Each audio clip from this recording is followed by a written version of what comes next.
Hi guys, so today's video is 10 things you can do with your horse that are not riding, because I know a lot of you are restricted and can't ride at the moment. However, if you still can go see your horse, these are a few things you can do. So number one, we have spending time with your horse in their paddock. Now this is a really underrated activity. This is generally when your horse is the most relaxed, you're not asking anything of them, so it's a really good time to create a bond. Just spending time with them in the field. If they're laid down, you can sit with them. If you just walk around the field with them and just genuinely spending that time together, you'll find the more time you spend with them in the paddock, the more relaxed they are around you. Sometimes your horses will come up and want to interact with you, sometimes they won't. Either is fine. So some of my horses like to just graze and they'll just ignore me. Some of them are a bit more full on, so like Chili for example will follow me about, he'll want to interact with me, he'll want attention, and it's just a really nice thing that you're spending time with your horse but not asking anything of them, because normally when we're spending time with our horses, we're riding them, we're constantly asking something of them. So just showing them that you want to spend time with them when they're not constantly having to give you something is a really good way to bond.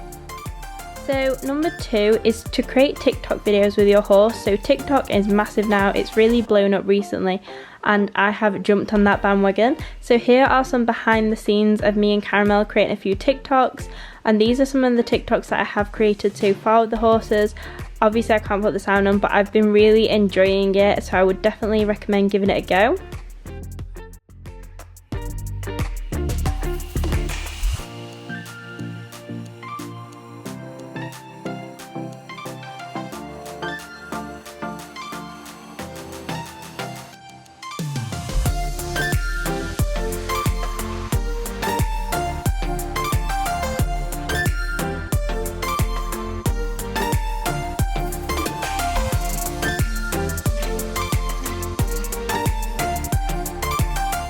Number three is to give your horse a bath. Now, bathing your horse is really good because obviously it gets them nice and clean, but also it is a good way to bond with them. So I've used a few clips from previous videos because the weather wasn't great today, but this is me giving Charlie a bath. Now Charlie really enjoys his baths. They really help his feathers and his skin because he doesn't have the best skin. I always give my horses a bit of a massage when I bath them, so that helps relax them. And it just makes them look so much better. After a bath, all of my horses look amazing until they roll.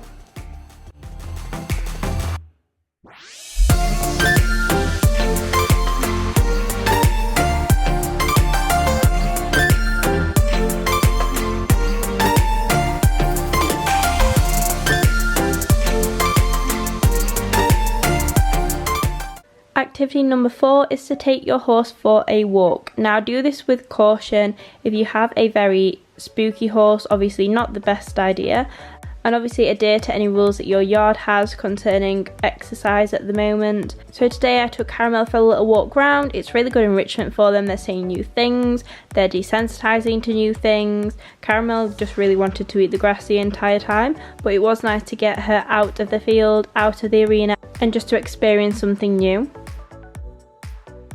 So activity number five is to make treats and feed them to your horse. So I've made a couple of videos in the past on DIY horse treats that I'll link below, but this is normally what I include in mine. And making horse treats is such an easy thing to do. It's super satisfying as well. It sort of keeps you occupied for a little bit at home, and then your horses can enjoy them afterwards. All of my horses have always really enjoyed the treats that I've made for them, so definitely give it a go.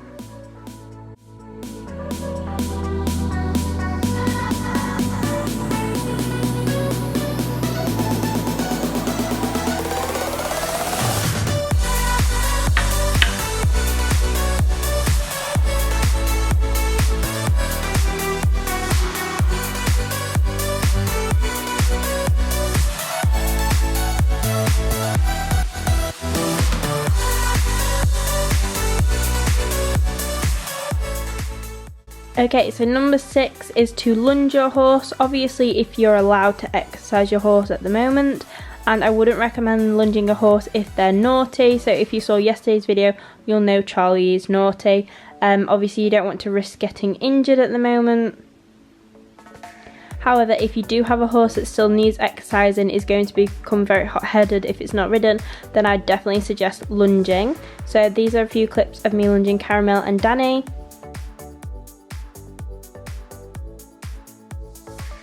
As you can see, both of these horses really enjoy being lunged. It's nice activity for them, they're getting exercise, but it's not too strenuous, and it just keeps them in work during this period where we can't work the horses.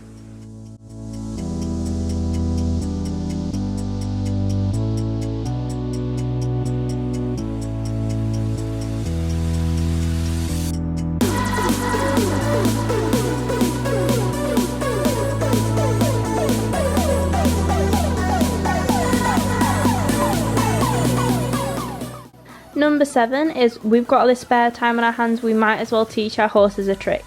So the other day I taught Charlie how to smile. He picked this up really quickly.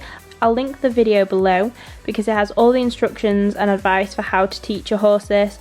Charlie picked it up really quickly, so I would definitely suggest it. It's really fun and it gives your horse something to focus on.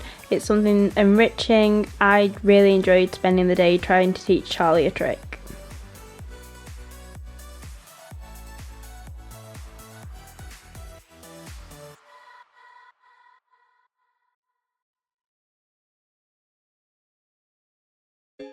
So number 8 is to practice taking your horse's TPR.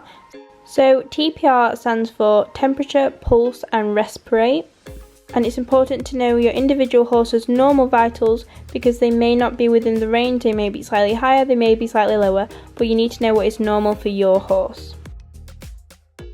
So for a healthy adult horse's temperature should be between 32.7 and 38.3 degrees Celsius.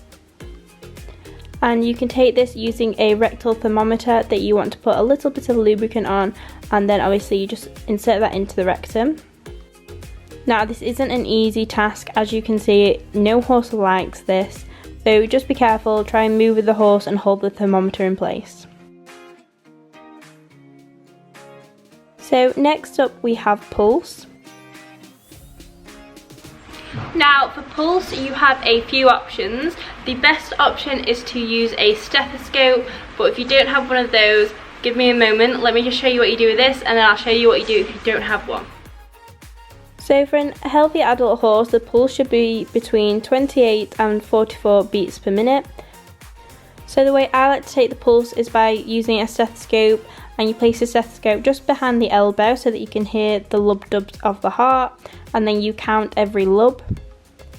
So you count every lub within 15 seconds and then you times it by 4, and that will give you your beats per minute. The easiest way if you don't have a stethoscope is to take the pulse, I find, at the facial artery. So just underneath the jaw, the pulse tends to be quite strong here. And again, just count for 15 seconds and whatever you've counted, times that by 4. The other way you can take the pulse is from the digital arteries. This is by placing your hand at the back of the fetlock. I always find it quite difficult to find the pulse here, but it is dependent on your horse and what you find easiest. And then finally we have respiratory rate. So a healthy horse's respiration is normally between 10 and 24 beats per minute. Now respiratory rate I find really hard to do because they do so few breaths. So you can take this in two ways. You can either look at the flank and see it moving in and out and take breaths that way, or you can look at the horse's nostrils and see the movement of the nostrils when they're taking their breaths in and out. So next up we have carrot stretches. Now there are 3 main stretches. So the 3 stretches that I do with my horses are the chest stretch, so you place a carrot on the chest, and then the side stretch, obviously do both sides, and then the third one is getting your horse to stretch her neck underneath them by putting the carrot under the front legs.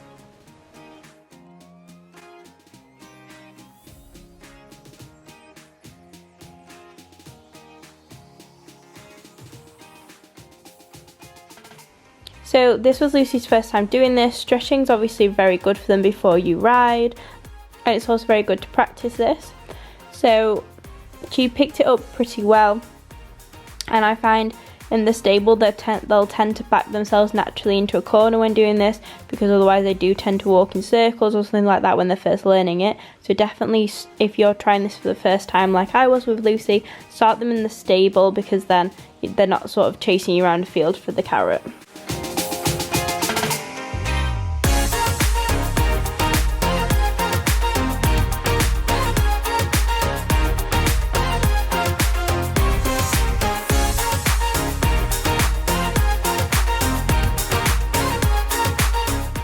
Okay, so number 10, we have grooming your horse. Now this might sound really obvious. Obviously we're going to groom our horses, but I'm not just talking about a groom, I'm talking about a full-on makeover. Give your horse that trim that it needed, sort their mane out, sort their feathers out, stick some hoof oil on, do whatever you want, but just spend ages grooming them, give them a massage, do everything that they like. There is so much difference between a groom and a makeover. As you can see from this is the day that I gave Taffy a makeover, and I also gave Caramel one, and at the end of it they both looked amazing.